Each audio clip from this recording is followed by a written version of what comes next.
मुलीवर मुलांनी वाईट नजर टाकू नये म्हणून अमरावतीतल्या एका पालकांनी अजब प्रताप केलाय। 16 वर्षीय मुलीचं टक्कल करून तिला घरात बसवलं। पीडित मुलीने आई वडिलांविरोधात पोलिसात तक्रार दिल्यानंतर पालकांविरोधात गुन्हा दाखल करण्यात आलाय। राज्यात दिवसेंदिवस अत्याचाराच्या घटनेत वाढ होत असतानाच अमरावतीतून एक संतापजनक घटना समोर आली आहे। 16 वर्षीय अल्पवयीन मुलीचे सर्व केस कापून पालकांनीच तिला घरात बसवल्याचा प्रकार उघडकीस आलाय।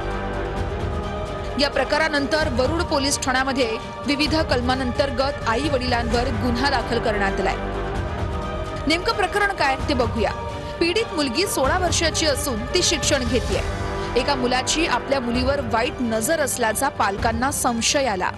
वाईट नजरेने पाहणाऱ्या त्या मुलाविरोधात पोलिसात तक्रार दे असं आई वडिलांनी सांगितलं, मात्र मुलीने तक्रार दिली नाही। यानंतर आई वडिलांनी जे कृत्य केलं त्यानंतर संतापाची लाट निर्माण झाली। या पीडित मुलीला महिला आणि बालविकास आयुक्तालयाच्या शासकीय बालगृहात पाठवण्यात आलं। दरम्यान या मुलीवर वाईट नजर टाकणारा तरुण कोण होता, ज्याच्यामुळे पालकांनी हे कृत्य केलं, त्या मुलाचा पोलिसांकडून शोध सुरू आहे।